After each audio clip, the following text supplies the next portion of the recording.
Cette première image représente un plan de fouille paléontologique qui est en réalité le résultat de la compilation d'une cartographie faite à la main sur un chantier de fouilles, un gisement de fouilles paléontologiques. C'est un gisement remarquable situé dans le nord du Wyoming, aux États-Unis. J'ai participé à ces fouilles, c'est que cette image me parle beaucoup, entre 1992 et 2001. Et l'intérêt de cette image, c'est qu'elle montre la compilation de 9 années de fouilles avec une incroyable diversité, une incroyable densité de fossiles de dinosaures découverts dans ce gisement.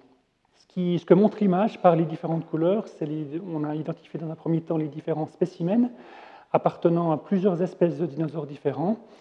Et l'intérêt de cette image, c'est de montrer aussi l'organisation de ces squelettes les uns par rapport aux autres, leur agencement dans la fouille, leur taux de préservation. Ils sont tous incomplets, certains plus complets que d'autres. Et ce qui est intéressant aussi, c'est qu'on a relevé sur cette cartographie les autres éléments autres que les ossements de dinosaures, notamment les restes de végétaux et 2 troncs qu'on voit très clairement sur la fouille, 2 troncs fossilisés qui sont en quelque sorte enchevêtrés avec les squelettes de dinosaures et qui nous montrent très probablement qu'ils ont eu un rôle important dans l'accumulation extraordinaire de ces fossiles. Ce qui est important avec ce genre de plan de fouille, c'est un outil extrêmement précieux pour mener ce qu'on appelle une analyse taphonomique du site du gisement paléontologique. La taphonomie est une discipline de la paléontologie, qui vient du grec taphos, qui veut dire enfouissement, et nomos, la loi. La taphonomie vise en réalité à comprendre tous les événements qui se sont succédés depuis la mort d'un animal jusqu'à sa découverte à l'état fossile, souvent plusieurs millions d'années après son enfouissement.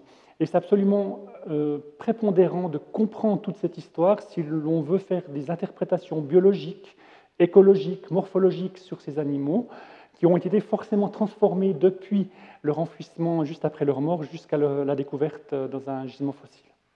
Alors cette image, elle me touche personnellement puisque ça a été le début d'une recherche personnelle sur l'histoire et les causes de cette accumulation de fossiles exceptionnelle au Wyoming. Donc un vrai travail de détective où il fallait chercher les indices dans la fouille, autour de la fouille, indices géologiques, sédimentologiques, la forme des ossements, est-ce que certains ossements avaient été grignotés par éventuellement quelques charognards, enfin de pouvoir récolter un maximum d'indices pour avoir, on va dire, une reconstitution, si possible, la plus réaliste par rapport à cette accumulation de fossiles. Donc ça me touche beaucoup puisque ça a été une étude passionnante qui a duré plusieurs années et qui a abouti à la rédaction d'un livre qui raconte l'histoire de ce gisement tout à fait particulier.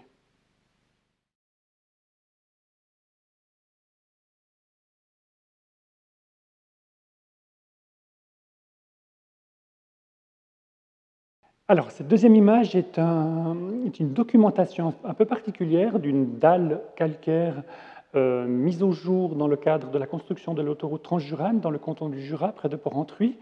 Cette dalle calcaire a été documentée par scanner laser 3D.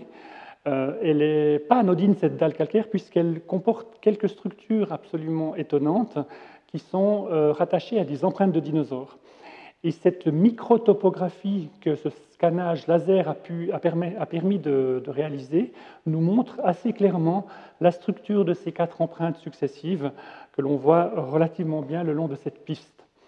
Il s'agit de 4 empreintes de dinosaures tridactyles, comme son nom l'indique, à 3 doigts. On voit très bien le doigt médian principal au centre et les 2 doigts latéraux. C'est intéressant puisqu'on peut, sur la base de cette documentation, mesurer beaucoup de choses. Donc vous obtenez une image numérique que vous pouvez travailler à l'ordinateur, que vous pouvez manipuler, que vous pouvez retourner dans tous les sens. Et l'étude de cette piste en particulier permet de déduire pas mal d'informations complémentaires, je dirais, aux informations qu'on déduit des ossements, notamment l'allure de l'animal, sa manière de se déplacer. On va calculer notamment l'écartement des pattes gauches par rapport aux empreintes des pattes droites.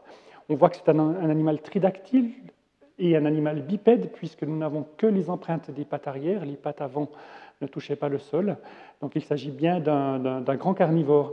Et ce qui est intéressant, lorsque nous faisons une interprétation de la taille et de la dimension de cet animal, nous avons une règle mathématique assez triviale, on va dire, mais qui fonctionne relativement bien, qui est basée sur l'observation des squelettes, qui consiste à multiplier par 4 la longueur d'une empreinte pour obtenir la hauteur du dinosaure au niveau de sa hanche, de son bassin. Sauf erreur, l'empreinte que nous voyons, les 4 empreintes que nous voyons sur le schéma atteignent environ 60 cm de long, ce qui veut dire que l'animal mesure 2,40 m au niveau du bassin. 2,40 m pour un animal bipède carnivore, c'est imposant, et ça correspondait probablement à une longueur totale d'environ 12 à 14 mètres. Et ça, c'est parmi les plus grands dinosaures carnivores qui vivaient à cette époque, à la fin du Jurassique, et qui ont laissé leurs empreintes dans le canton du Jura, le long de cette fameuse tranche jurane. Alors, ce qui est intéressant avec cette documentation assez sophistiquée, c'est qu'elle est assez représentative de l'évolution de la science paléontologique, on m'a dit, ces 10 dernières, 20 dernières années, où la paléontologie a toujours affaire à la même matière première, c'est-à-dire les fossiles, mais va essayer de chercher des méthodes plus sophistiquées dans d'autres disciplines, notamment le scanner laser 3D, afin de faire parler différemment ces fossiles et de tirer le maximum d'informations de ces découvertes. Et pour cela, cette image est tout à fait symptomatique puisqu'elle couple en quelque sorte des techniques quasiment modernes, très contemporaines, très sophistiquées, au profit, je dirais, d'un événement qui s'est passé il y a fort longtemps, en l'occurrence il y a 150 millions d'années.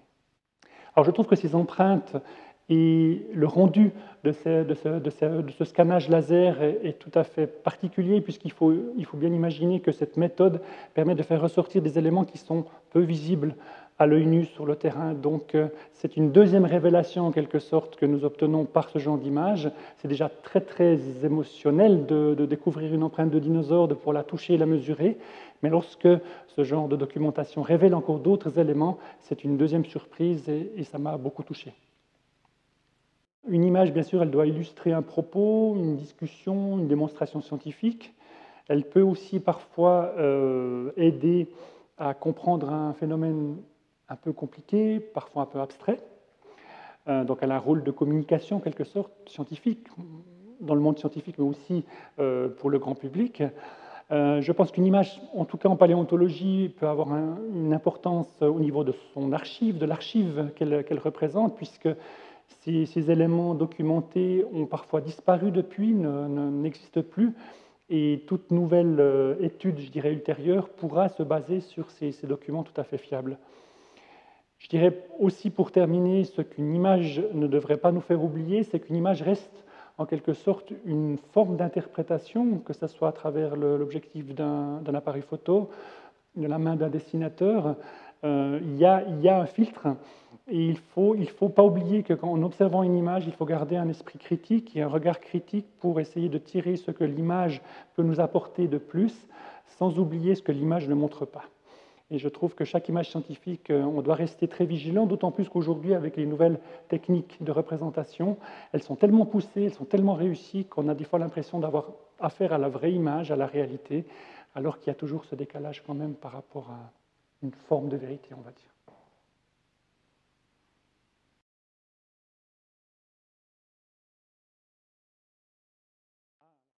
En tant que paléontologue, je dirais que si on pouvait inventer un appareil photo qui s'affranchisse des barrières temporelles et puisse aller prendre quelques clichés des paysages d'une certaine époque géologique pour y voir l'environnement de l'époque, pour y voir la faune, la flore, et ainsi, quelque part, vérifier si les interprétations, les reconstitutions que l'on dessine, que l'on construit sur la base souvent d'indices assez infimes, finalement, sont confirmés ou pas.